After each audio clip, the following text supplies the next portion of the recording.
कहते हैं ये जगाई मधाई जो हैं यही सतयुग में हिरण्याक्ष और हिरण्यकश्यप थे, त्रेता में यही रावण कुंभकर्ण थे, द्वापर में यही शिशुपाल दंतवक्र थे। लेकिन इन्होंने अपने तीनों अवतारों के बाद ठाकुर जी से एक बात कह दी। बोले नाथ, बोले हाँ, बोले आपके दर्शन में इतना प्रभाव था तो हमको मारने की आवश्यकता क्यों पड़ी? आप सामने आए थे, उसी से हमारा उद्धार क्यों नहीं हो गया? आपके नाम में इतना प्रभाव था तो आपके नाम तो रावण ने जितना नाम गाया होगा उतना किसी ने नहीं गाया। वो तो भले ही भाव कुभाव अनख आलसहु नाम जपत मंगल दिश दसहु, तो उस नाम के प्रभाव से रावण पवित्र क्यों नहीं हुआ? आपको उद्धार के लिए मारना ही क्यों पड़ा हम दोनों को? तो ठाकुर जी ने कहा दो कारण। पहला कारण, तुम दोनों शापित थे और शाप की पूर्ति के लिए तुम्हारा उद्धार वध से ही होना था। और दूसरा कारण, नाम प्रभाव सतयुग में आवश्यक नहीं है, नाम का प्रभाव त्रेता में और द्वापर में आवश्यक नहीं है। सतयुग में यज्ञ का प्रभाव है, त्रेता में, सतयुग में तप का प्रभाव है, त्रेता में यज्ञ का प्रभाव है, द्वापर में सेवा का प्रभाव है, ठाकुर जी की मंदिर की सेवा।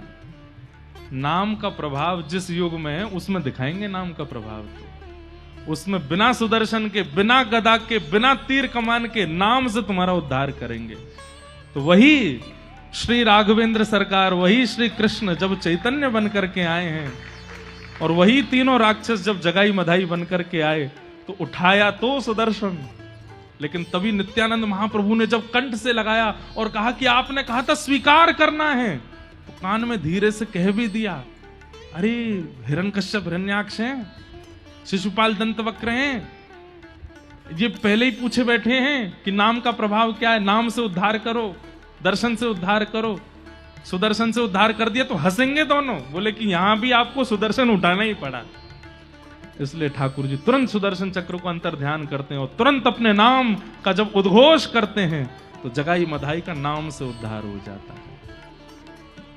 ऐसे नित्यानंद महाप्रभु और श्री चैतन्य महाप्रभु नाम का प्रचार कर रहे हैं, जगह जगह जाते ही सब पर ऐसे भाव प्रकट करते हैं। जगाई मधाई का उद्धार किया, उद्धार करने के बाद महाप्रभु जी अब सोच रहे हैं कि सन्यास तो हो गया, लेकिन अब मेरी वृंदावन जाने की इच्छा है। मैं वृंदावन के बगैर रह नहीं पाता हूं, मुझे वृंदावन की बहुत स्मृति होती है। बंधुओं, जितना लंबा विरह, जितना प्रगाढ़ विरह ठाकुर जी को वृंदावन का हुआ, उतना प्रगाढ़ विरह आपको नहीं हो सकता। कई बालक आते हैं, कई लोग आते हैं, हमें वृंदावन की बहुत याद आती, लेकिन हमारे परिवारी जन, हमारे कार्य ऐसे हैं कि हम जा नहीं पाते। उस समय ठाकुर जी का चिंतन किया करो, ठाकुर जी से बड़ा विरह नहीं होगा आपका। द्वारिका लीला में कहते हैं कि ठाकुर जी उस दिशा में नहीं चलते, उस दिशा में मुख करके नहीं बैठते जिस दिशा में वृंदावन है। क्यों? रोक नहीं पाऊंगा मैं खुद को। विश्वकर्मा जब द्वारिका नगरी का निर्माण कर रहे थे तो ठाकुर जी बोले सब कुछ बनाना, पर ऐसी कोई स्थिति मत बनाना जहां रुक करके थोड़ी देर खड़े होकर के कोई क्रिया करनी पड़ती हो और उस दिशा में वृंदावन हो, क्योंकि अगर 2 क्षण भी मैं उस दिशा में रुका तो रोक नहीं पाऊंगा स्वयं को। ठाकुर जी जितना विरह किसी को नहीं हुआ होगा। और वही जब कृष्ण चैतन्य बनकर के आए हैं, इतनी अवस्था हो गई, अभी लगभग 25-30 वर्ष की आयु के आसपास महाप्रभु जी होने वाले हैं, लेकिन अभी तक वृंदावन नहीं गए। नित्य याद करते हैं वृंदावन को। तभी आप आज्ञा करते हैं अपने अनुचरों को कि अब मुझे वृंदावन जाना है, अब मैं यहां नहीं रहूंगा। तो बोले आप तो जा सकते हैं जहां चाहें। बोले नहीं, मां से आज्ञा लेनी है। अद्वैताचार्य जी बोले अब आप सन्यासी हो गए हो, मां को आज्ञा लेने की क्या आवश्यकता है, आज्ञा करके चले जाओ, आपको कोई रोकेगा तो है नहीं। बोले नहीं, मैं मां की आज्ञा से ही करूंगा।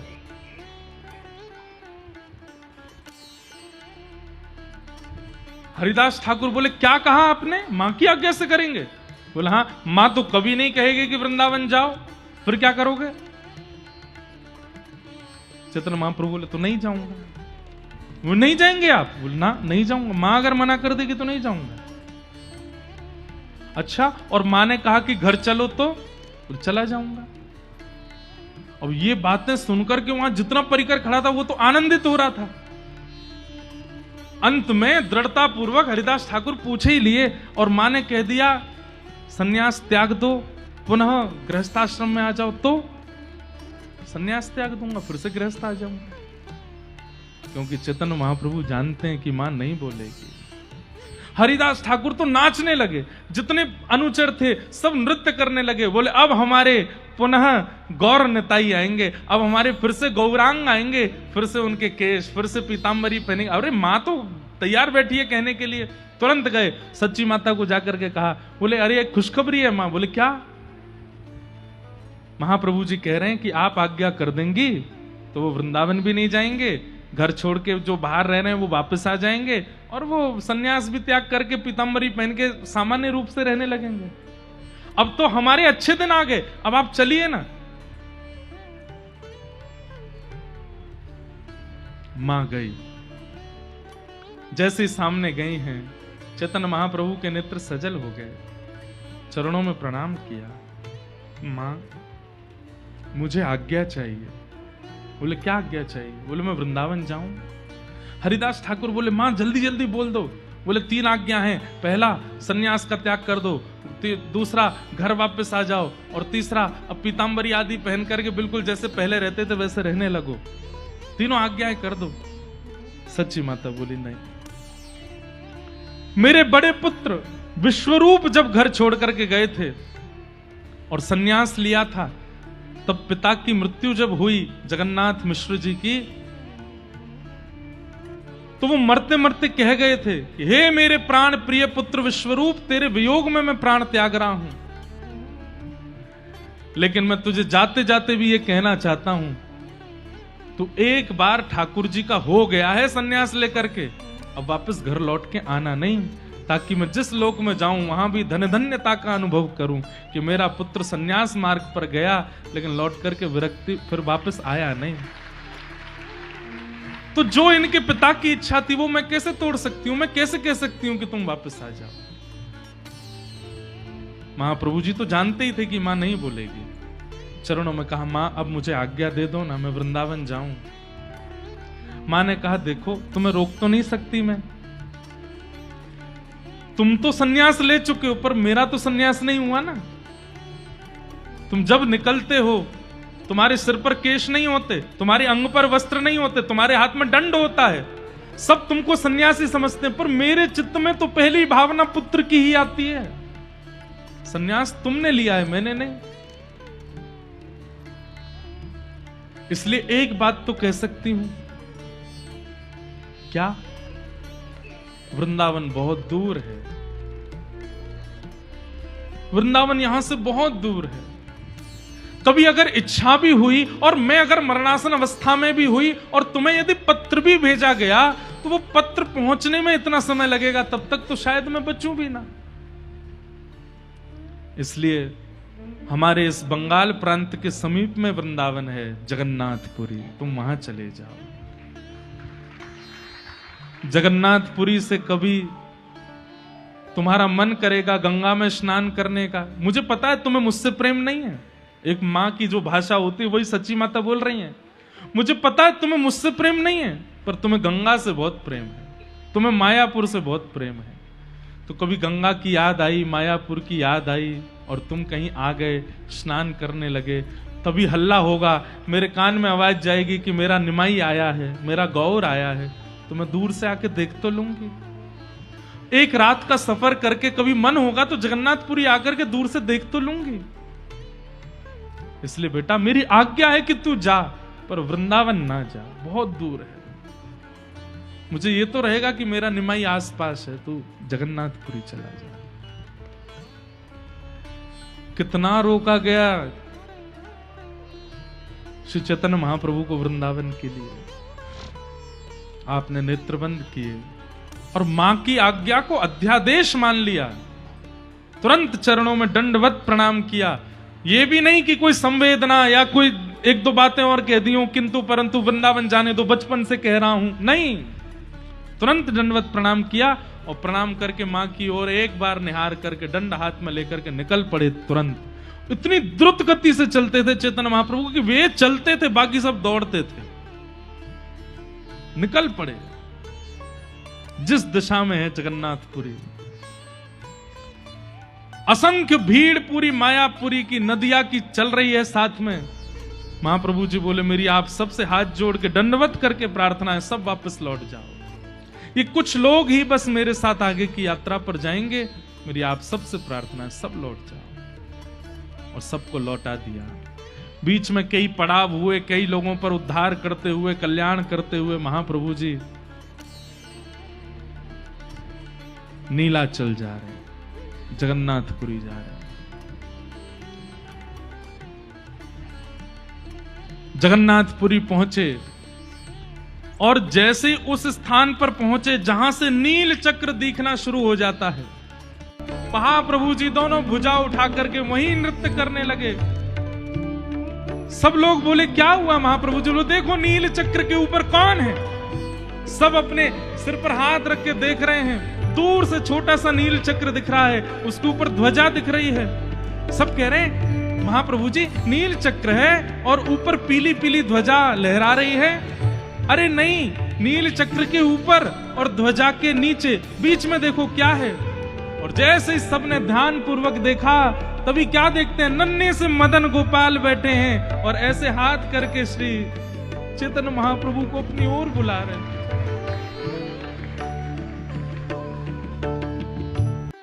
श्री चैतन्य महाप्रभु भावावेश में नृत्य करने लगे और नृत्य करते करते करते करते करते जय जगन्नाथ जय जगन्नाथ जय जगन्नाथ कहते कहते मूर्छित होकर के गिर पड़े। सब अनुचरों ने उनको गोद में लिया, हरिनाम संकीर्तन करने लगे। थोड़ी देर में जब वह ध्यान नष्ट हुआ, आप तुरंत उठे और इतनी द्रुत गति से दौड़े महाप्रभु जी की ओर। पीछे अनुचर सब दौड़ रहे हैं। थोड़ी देर में महाप्रभु जी दिख नहीं रहे, इतनी द्रुत गति से दौड़े हैं जगन्नाथपुरी की ओर। दौड़ करके कब कब में सिंह द्वार से भीतर प्रवेश कर गए, सारी सीढ़ियां लांग करके ऊपर पहुंच गए।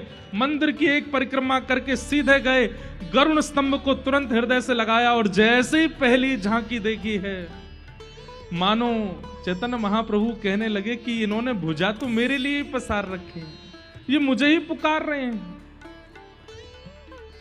राधा भाव चित्त में प्रकट हो गया, गोपियों का विरह भाव चित्त में प्रकट हो गया। मिल गए हमारे श्याम सुंदर जो खो गए थे, रास बिहारी करते करते कहीं अंतर ध्यान हो गए थे, मिल गए सामने। पुजारी रोकने को खड़े हैं, अनुचर कितने सारे रोकने को खड़े हैं, सिपाही रोकने को खड़े हैं, पर सबको लांघते हुए महाप्रभु जी भीतर गर्भगृह में प्रवेश कर गए और महाप्रभु जगन्नाथ जी का जाकर के गाढ़ आलिंगन कर लिया। बोलो जगन्नाथ महाप्रभु। जैसे ही आलिंगन करने के लिए गए, खूब पुजारी पंडा सब लगे हैं महाप्रभु जी को दूर खींचने में, लेकिन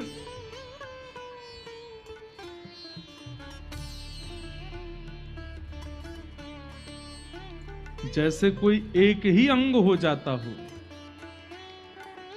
ये दो हाथ जुड़े हैं कस के, अब दूर करने पर भी अवकाश पता चलेगा ना, बीच में तो जगह है।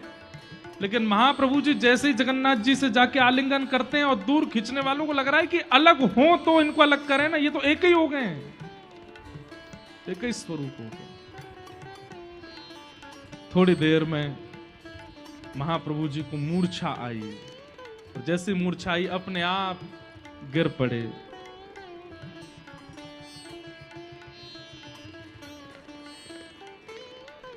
और जैसे ही जय हो बाबा,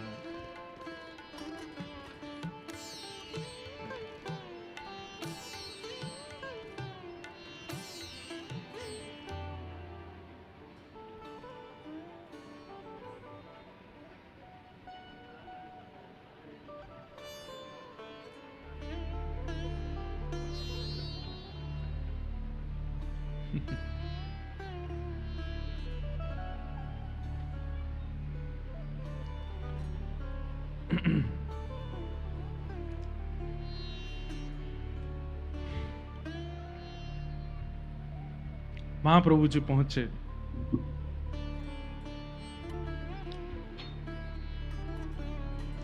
तभी सब लोग तो उनको उठा करके बाहर ले जाना चाह रहे थे, लेकिन वहीं एक व्यक्ति खड़े थे, उन्होंने जोर से चिल्ला करके सबको सावधान किया। बोले, अरे क्या कर रहे हो तुम? बोले, इन्होंने आकर के स्पर्श कर लिया जगन्नाथ जी का, बाहर से दौड़ करके आए सीधे जगन्नाथ। बोले, तुम देख नहीं रहे हो? अब भी मूर्छावस्था में भी उनके होठ फड़फड़ा रहे हैं, उनके हाथ पैर कांप रहे हैं। ये कोई रस सिद्ध महात्मा है, आप कैसे कर सकते हो ऐसा इनके साथ? और वही है सार्वभौम भट्टाचार्य। आपने तुरंत अपने अनुचरों से कहा कि इनको लेकर के हमारे घर ले चलो। महाप्रभु जी के रूप में आपको वह दृश्य दिख रहा था जिससे ये सिद्ध हो रहा था कि ये सामान्य नहीं है। तभी महाप्रभु जी के जितने भी अनुयायी थे वे सब पहुंचे, तो उनको पता चला कि वो तो वहां ले गए उनके शरीर को। सब लोग वहां पहुंचे, वहां जाकर के महाप्रभु जी को प्रणाम किया। महाप्रभु जी को जैसे तैसे होश आया। अब यहां महाप्रभु जी रहने लगे। अब हम जल्दी जल्दी महाप्रभु जी को वृंदावन पहुंचवाने का भाव रखेंगे। इसके बाद इतनी लीलाएं हैं, मैं तो आज थक गया कि महाप्रभु जी वृंदावन पहुंचेंगे कब। और 3 बार तो इसी बीच में प्रयास किए महाप्रभु जी ने, लेकिन हर बार नहीं जा पाते। सार्वभौम भट्टाचार्य जी आपके पूज्य पिताजी जगन्नाथ मिश्र जी के मित्र थे, सहपाठी थे। तो उस नाते से वो अपने आप को पितामह भाव से महाप्रभु जी को देख रहे थे। तो महाप्रभु जी में तो दैन्यता थी ही। कुछ समय व्यतीत होने के बाद महाप्रभु जी की ये समझाने लगे, बोले सन्यासियों को ऐसे रोना नहीं चाहिए, सन्यासियों को ऐसे उछल उछल के नाचना नहीं चाहिए। ये नृत्य करना, तेज स्वर में गायन करना, रुदन करना, ये विकार हैं, सन्यासियों पर शोभा नहीं देते हैं। सन्यासियों का असली धर्म क्या होता है ये मैं आपको सिखाऊंगा। महाप्रभु जी बोले, सिखा दीजिए। 7 दिन तक सार्वभौम भट्टाचार्य जी उनको पढ़ाते रहे। महाप्रभु जी प्रेम से नेत्र में भर करके पढ़ते रहे, सुनते रहे। 7 दिन हो गए, ना तो हाँ बोले ना बोले। 7 दिन बाद सार्वभौम भट्टाचार्य जी बोले, आपको जो मैं पढ़ा रहा हूं वो समझ आया कि नहीं? आप जो पढ़ा रहे हैं वो सारे मंत्र मेरे को समझ में आ रहे हैं, उनका अर्थ भी मुझे समझ में आ रहा है, पर आप जो व्याख्या आप कर रहे हैं वो मेरे को समझ नहीं आ रही है। तो किसी विद्वान को बोल दो कि तुम्हारी व्याख्या समझ में नहीं आई तो उसको बहुत बुरा लगता है। बोला, अच्छा तो तुम व्याख्या करके दिखाओ। तो उन्हीं 7 दिनों में सुने गए विषयों की व्याख्या जब चैतन्य महाप्रभु ने की, तो हर व्याख्या में प्रेम था। घूम फिर करके बात कहां आ जाती है कि कृष्ण से प्रीति करो और कुछ नहीं है, कृष्ण से प्रीति करो और कुछ नहीं है। आपने तुरंत एक भागवत जी का श्लोक कहा और उसके 8 अर्थ बताए। बोले, ये 8 ही अर्थ हैं इसके अलावा 9वां अर्थ नहीं है। चैतन्य महाप्रभु बोले आप विद्वान हैं, आप पंडित हैं, मैं आपको प्रणाम करता हूं, पर मैं इसका एक अर्थ करूं? बोले, करो। चैतन्य महाप्रभु ने उसके 18 अर्थ किए और 18 के 18 उनसे अलग। ये सब देख करके वो सार्वभौम भट्टाचार्य जी समझ गए कि ये सामान्य नहीं है। महाप्रभु जी ने कृपा की और कृपा करके जब उनके चित्त में भाग्य का, भक्ति का उदय हुआ, उन्होंने भी शरणागति ग्रहण कर ली। और सार्वभौम भट्टाचार्य जी, उनका नाम ही सार्वभौम था, सबको जीत गए थे वो, लेकिन महाप्रभु जी के भक्ति भाव के आगे वो भी नतमस्तक हो गए।